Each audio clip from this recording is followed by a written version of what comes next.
So Christoph, you're the guest now. We're gonna pivot over from spooky shit, horror movie shit, over to the little guest interview here. Let's go. Yeah. So you play piano. How long have you been playing piano? And what are your favorite pianists? What are your favorite pianists? Pianists. Yes. Favorite pianists. Pianists. Yes. Yeah. Good questions. I've been playing piano for I think about 11 years now, which is kind of wild, looking back on it. Mm-hmm. But it kind of makes sense. I mean, I feel like I'm pretty good, so I'm like, that adds up. It's a good feeling. It's a good feeling for sure. You know what? Yeah, okay. Like, all right, I'm pretty not. Yeah, I mean, it's just the imposter syndrome's always real sometimes, right? It's like, I mean, I literally get paid to teach people to do it, and then even then, I'm like, man, I kind of suck, you know? It doesn't matter what you do. But no, objectively, I feel like I'm pretty good at it.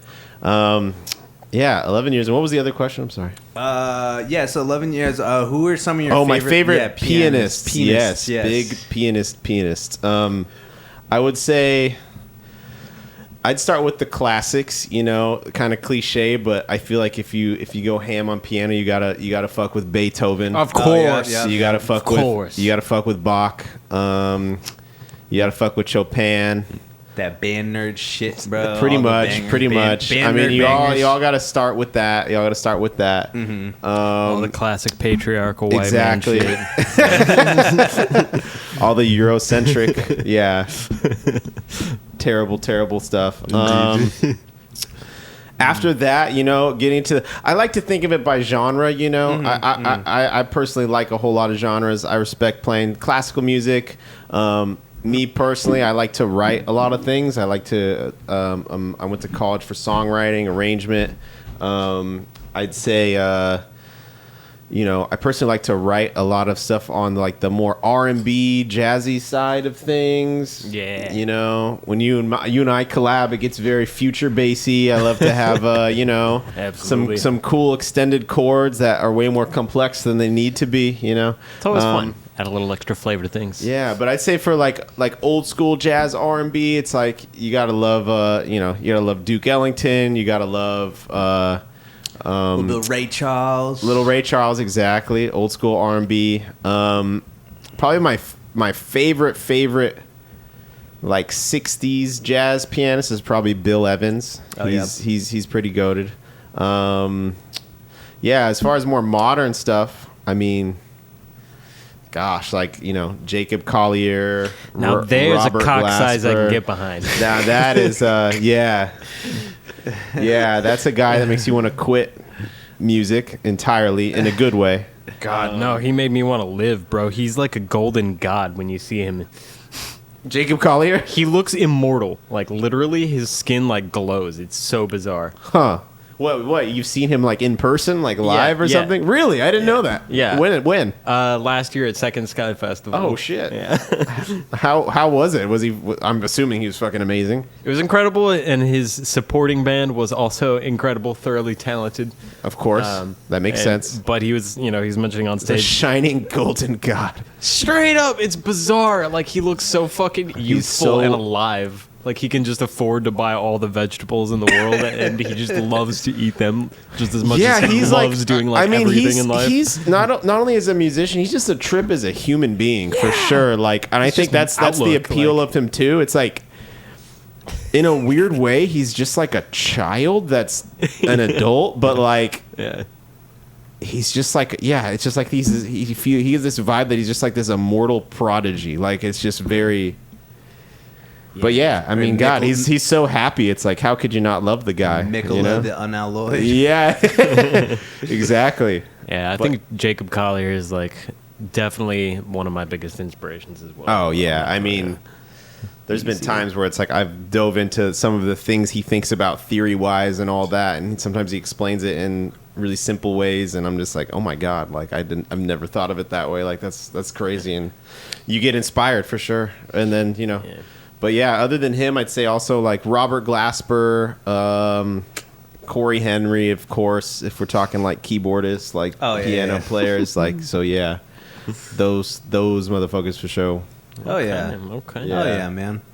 You said too, you're fucking out here trying to grab the real estate game by the throat here, man. I mean, what? that imagery is, yeah. You're trying to do a Hellraiser on the real estate market. Right. Would you say the summon the Leviathan on the real estate market? Mm-hmm. Yeah, How would you? What's that been like, man? When did you start? When did you start? When did you start? When did I start? Yeah. So I got licensed a little over a year ago. I think I remember it was around my birthday, which was in September. So I got licensed back then. So it's been I want to say a year and a month, and it's been a wild ride, to be honest. I'm doing it part-time at the moment, but I'm learning a whole lot. I'm kind of just thinking of it as, like a college experience where I'm just soaking as much as I can. I want to be the best I can be at it. That way I can just, provide value to people, be good at it, because it's a daunting thing, man. It's it's a lot. It's very complex. There's millions of aspects to it. It feels like tons of industries tied to it, and it's one of those things where everyone needs a house. So very foundational sort of trade. Yeah, or I don't know if I call it a trade or just a profession. Yeah, I mean, I guess a trade of money to land, right? Yeah. Or a house, but yeah. So we're in California, Sacramento, California. So the Sacramento market is extremely interesting. It's compared to other markets, it's a very high price point.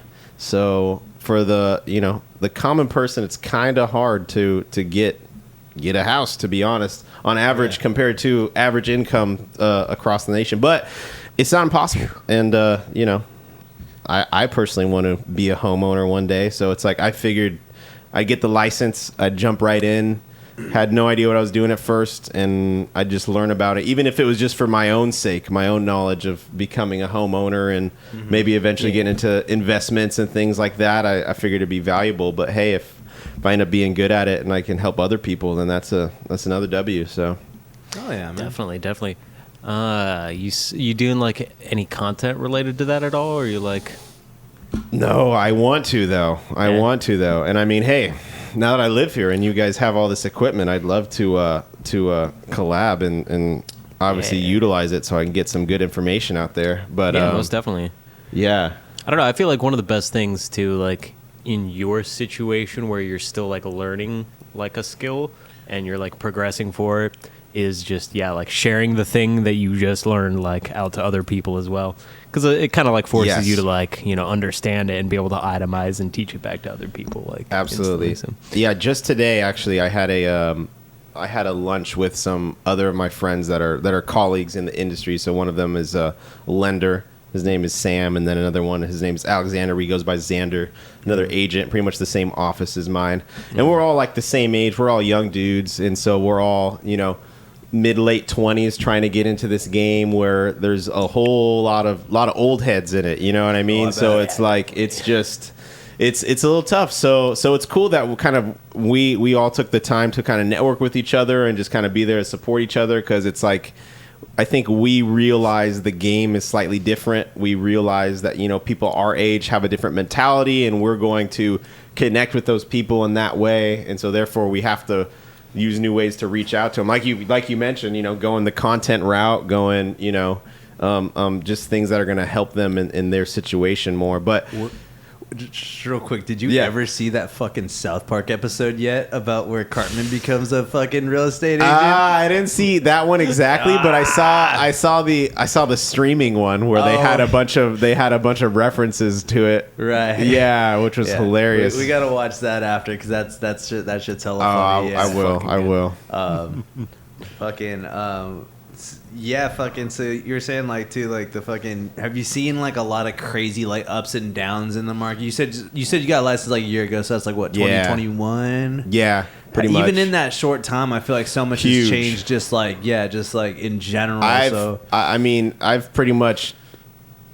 It's pretty much gone from to put it in a nutshell that's easily digestible. It's from last year. For listings on the market, which are houses that are on the market to be sold, inventory was really low last year and demand was extremely high. So that's why we saw, and the aftermath of COVID, for whatever reason, all of those things combined, and low interest rates, we saw this giant influx of buyers come in, and we saw insane bidding wars essentially on houses, where it was a total 110% seller's market, where you could list your house, you could not clean it, you could not do shit to it, and you'd sell it in like a week. You'd sell it over the weekend for asking price or above. It's like you'd usually have multiple offers over a week, right? Mm-hmm. And since then, this is probably peaking at like, I want to say January of this year. So it's still fresh. Like it happened this year. So I want to say right around January, February, March, April, once we started getting to there, we were starting to notice that was dying off. So because the federal government was raising interest rates. So what we saw was interest rates are going higher and higher. And very similar to the stock market, it's like really all of this stuff that happens. It's like, yes, the federal government actually raised rates, but all of it is really just the mentality of people. Mm-hmm. Like it's really a lot of it's just kind of fear-based around like, I'm going to lose my ass, or like I want to get the best deal possible. It's very much people trying to time the market, and that's just what people do. So what you're saying is that the economy is like depression. It's not real if you don't believe in it. Pretty much. Pretty much. But I mean, to convince the entire populace to do that is one thing. So you can control what you control, right? Which is yourself. But yeah. So it's like, it was interesting because it went from just an all-time seller's market to, I want to say now, people are listing and they have the old, because it's so fresh. I mean, it was only 6, 7, 8 months ago. Mm-hmm. They have this same mentality where sellers are putting their home on the market and they think, okay, this is going to sell in a week or a weekend. And it's like, no, it's just sitting there. Oh, yeah. And they're listing way too high. And so it's making, and the interest rates are going higher and higher. So now what's happening is we have less buyers. And the buyers that are out there, for the most part, I would say, are kind of just like what we call kicking tires, where it's like they're not totally motivated to just jump right in because they have this idea that, now that they see the market slightly going down, like stuff slowing down, they're seeing price reductions, which is another thing that happened. These prices are being reduced because now that it's not selling as fast, the quickest way to fix that is, okay, cheaper price. Hopefully people will come and buy it, right? Yeah. But again, it's all psychological, right? So once you reduce the price, now the buyers are like, they're reducing prices, so that means we can get even less if we wait longer. So it's just, it's like double-edged sword for sure. Exactly. And so I'd say right now particularly, and that combined with it's October, there's a very seasonal thing with this type of industry where it's like once you get to October, November, December, it obviously slows down because moving sucks. It's a big process, so people don't want to deal with it during Thanksgiving, Christmas, all that. Exactly, so the mentality a lot of times is, okay, we'll wait till after Christmas, we'll wait till after Thanksgiving, we'll wait till, you know what I mean? So all things combined, it has grinded to quite a slowdown comparatively to earlier this year, for sure. I bet, so that means, agents in general and just people in the industry in general are going to be dropping like flies. Like we're probably predicting like half of people that are agents are going to just get cut out of the industry because they're just not gonna make it. But not Christoph. But not me. Mostly because I can still feed myself with my piano playing abilities, but. Nice. But also because you can bench press almost 200 pounds, bro. Christoph is a strong man here, by the way. For those who don't know, Christoph is. I dabble. I dabble in lifting heavy things. Yeah, he dabbles in lifting heavy things. Tell us about your workout regimen, man. For real, that's the seamlessly.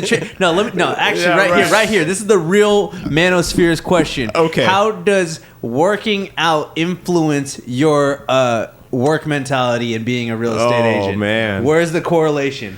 Because that's a pretty good question. What's the correlation here? I'd say it correlates to not just real estate, but just my mentality. Period. I mean, it's like I mean, just like anything, working out in a weird way is like a skill. It's just it's something in a lot of aspects of it you get better at it. Like not only the actual exercises, but the consistency of it and wanting to do it and branching out, getting new information, getting new insights. You know, it's just it's one of those things. The more you do it, in a weird way, you almost get more efficient at it. So it's like you can get more out of it in less time, right? So it's like, but sidetrack. But oh, you're good, bro. Mentally speaking, you know, I want to say I started actually exercising, like going to the gym and doing a workout probably like 5 years ago, maybe 5-6 years ago at this point. Before then, except for very sparse times in maybe high school doing like a weight training class, I wasn't into sports, but I took like a weight training class, or like, you know, just the one-off doing a run or the one-off doing a gym thing with someone for whatever reason. I didn't do it at all, you know? So going from that, it just takes a while to get caught into it. So I'd say probably in the last like 2 years, 3 years, I really started actually getting into like a routine and a regimen. It became habitual essentially, where it's like the paradigm flipped, where it's like now I wanted to do it. Now I felt off if I didn't do it, rather than like having this resistance of like, oh my God, going to the gym. I don't want to go to the gym. It's kind of like, man, if I don't go to the gym for like 2-3 days, I feel like shit, dude. I'm like, I need to go to the gym. Like that's kind of the mentality. So that was huge. But as far as tracking it all and all that, like that's definitely, I definitely have the same mentality and like time management and all that. It helps you like I feel like it helps you like correlate like your mind almost too, you know, because especially like once you learn more about like lifting weights and exercising, there's like that mind to muscle kind of thing, you know, where you have to really pay attention. It's like, okay, you could like work harder or work smarter, you know? And I think I kind of, you know, finding the balance. Yeah, because I used to be like, too, like, oh, yeah, I'm just going to throw around a bunch of heavy weight. Oh, yeah, I'm going to get so fucking ripped. But then it's just like, bro, if you just go slow and actually concentrate, it's like, you know, I fucked up my shoulder before. I fucked up like my kind of under my hamstring, you know, from lifting wrong. And it's like, you know, it's not about throwing how much, like, you know, just, again, working smarter, not harder. You got to do it right or you're not going to get the most out of it. And yeah, that shit's cool, bro. I think everybody, you know, I mean, we work out all the time. So. I think everyone, no matter who you are, should give it a shot. And it doesn't have to be weight training, although I highly recommend it. I think it's great. But like, you know, doing anything that makes you active, it's like, God, it's so good for you, and it only gives you good things. And like, yeah, it sucks. It's not as fun as doing what we're doing now, sitting on the couch and drinking beer, but you could do both. You know what I mean? Why not both? Why not both? Why not both? You can have both in your life. You can make time for it, you know? And it's like, it's definitely worth it in the long run. But no, to your point, you know, the way it structures your brain is kind of crazy. I mean, I feel like the actual physicality of it in a way like biologically changes you. Like I feel like the way, you know, you make muscle, and it definitely affects your hormones, and it definitely affects like, you know, your blood flow, your testosterone, all that good stuff. So in that literal sense, it does change you, but also in just a psychological sense, like, you know, it's like I have an app where I try to track all my stuff, and now I'm in the mentality where it's like, if I go to do an exercise, I'm trying to beat my last time I've done that every single time. So it's like being very data oriented, where it's like, okay, you know, hey, I'm doing this shoulder press, and last time I did 90 pounds for 12 reps, so I'm going to try 90 pounds for 13 reps, or now I'm going to try 95 pounds for 10 reps, you know, but every time you're pushing yourself. And so like carrying that mentality, you can kind of carry that mentality to anything, where it's just kind of like, I can do this. And you see, once you catch on to some progress with it, it's like you realize that like, oh, my efforts aren't in vain. Like I actually am getting stronger. I actually am making progress, because there's the numbers, there's the data, it's proof, you know? So it's just like, it's really exciting, really. It's yeah. So you doing it for the journey, or do you have like an end goal that you're trying to hit? A little bit of both. I mean, I feel like those just go hand in hand in a way, because it's like you have an end goal, But the point is to enjoy the journey there, and then once you hit the end goal, it's like you just make a new one. You know, it's like I've gotten. It's funny because I look back and like, I mean, I want to say I weigh about 175 right now, and I've fluctuated in weight just through dieting and stuff like all over the place. But you know, it's like I've the scrawniest, the least weight I've ever been was 145, which was really, really gaunt for my frame. And, you know, at that time, I remember for the first time ever, like benching my body weight for a single rep, doing a bench press of my body weight for a single rep. And I was absolutely just ecstatic about that because that was just a goal I had, you know, years ago. And then looking back, it's like I have like probably just 10x'd that, not in weight, but it's just as far as like, you know, it's like my goals are much higher now and I've already accomplished a lot since then, so it's really cool. So it's like, yeah, I think that's with anything. It's like you reach for something, you try to grab it, and then if you grab it, you got to find a new thing to reach for, and it can be a positive cycle if you set it up that way, especially when it's just it's a good thing, like getting exercise, working out, you know.